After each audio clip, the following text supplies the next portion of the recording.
Assalamualaikum warahmatullahi wabarakatuh. Perkenalkan, nama saya Vanessa Cindy Kirana, mahasiswi Prodi Pendidikan Administrasi Perkantoran A, Fakultas Ekonomi UNJ. Pada kesempatan kali ini, saya akan membahas dan menganalisa tentang Hofstede Cultural Dimension in France. Topik yang akan dibahas pada video ini mulai dari power distance, individualism, masculinity, uncertainty avoidance, long-term orientation, dan indulgence. Berikut teman-teman dapat melihat grafik dari Hofstede Cultural Dimension in France. Selanjutnya di sini ada power distance. Pada dimensi ini berkaitan dengan fakta bahwa semua individu dalam masyarakat itu tidaklah sama. Dimensi ini mengungkapkan sikap budaya terhadap ketidaksetaraan di antara kita. Prancis mendapatkan skor yang cukup tinggi, yaitu 68 di power distance. Karena Prancis merupakan negara dengan aristokrasi tinggi dan kaya akan kekayaan. Jarak kekuasaan yang tinggi menunjukkan bahwa masyarakat Prancis menerima ketidaksetaraan. Hal itu berarti bahwa orang-orang kelas atas dapat mendominasi orang-orang kelas bawah atau menengah. Lalu selanjutnya ada individualis. Prancis memiliki skor 71 ditampilkan sebagai masyarakat yang individualis. Orang tua membuat anak-anak mereka mandiri secara emosional sehubungan dengan kelompok di mana mereka berada. Ini berarti bahwa seseorang hanya harus mengurus dirinya sendiri dan keluarganya. Dalam budaya orang-orang individualistik, menekankan keberhasilan prestasi mereka dalam pekerjaan atau kekayaan pribadi, dengan bertujuan untuk mencapai lebih banyak atau posisi pekerjaan yang lebih baik, khususnya di Prancis. Persaingan tentang pekerjaan dan mencoba menaiki tangga hierarki adalah sesuatu yang sangat umum di sana.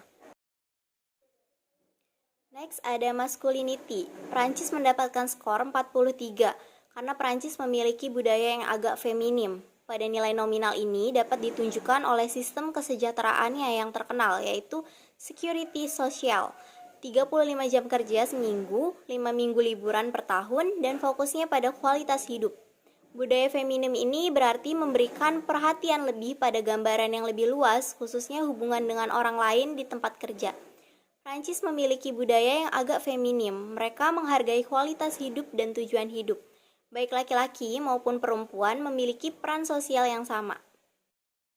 Sedangkan pada uncertainty avoidance, budaya Prancis mendapatkan skor tinggi dengan skor 86 dalam penghindaran ketidakpastian. Hal ini terlihat jelas dalam hal berikut. Yang pertama, orang Prancis tidak suka kejutan.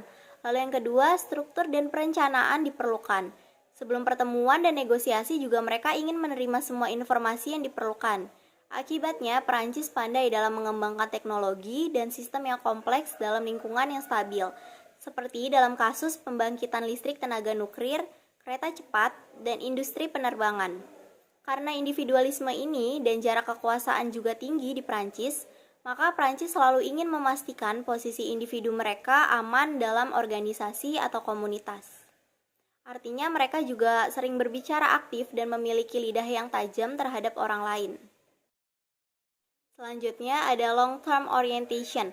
Dimensi ini menggambarkan bagaimana setiap masyarakat harus mempertahankan beberapa hubungan dengan masa lalunya, sambil menghadapi tantangan masa kini dan masa depan. Dan masyarakat memprioritaskan dua tujuan eksistensial ini secara berbeda. Prancis mendapatkan skor tinggi, 63, dalam dimensi ini, membuatnya pragmatis. Dalam masyarakat dengan orientasi pragmatis, orang percaya bahwa kebenaran sangat bergantung kepada situasi, konteks, dan waktu. Mereka menunjukkan kemampuan untuk menyesuaikan tradisi dengan mudah dengan kondisi yang berubah, kecenderungan yang kuat untuk menabung dan berinvestasi, hemat, dan ketekunan dalam mencapai hasil. Yang terakhir di sini ada indulgence. Salah satu tantangan yang dihadapi oleh umat manusia sekarang dan di masa lalu adalah sejauh mana anak-anak kecil disosialisasikan. Tanpa sosialisasi, kita tidak menjadi manusia. Dimensi ini didefinisikan sebagai sejauh mana orang mencoba untuk mengendalikan keinginan dan impuls mereka, berdasarkan cara mereka dibesarkan. Kecenderungan ke arah kontrol yang relatif lemah atas dorongan mereka disebut indulgence, sedangkan kontrol yang relatif kuat atas dorongan mereka disebut restraint. Menyangkut indulgence dan versus restraint, skor Prancis ini agak di tengah 48. Dalam hal kombinasi dengan skor tinggi pada penghindaran ketidakpastian, menyiratkan bahwa orang Prancis kurang santai dan menikmati hidup lebih daripada yang biasanya diasumsikan. Memang skor Prancis tidak terlalu tinggi pada indeks kebahagiaan.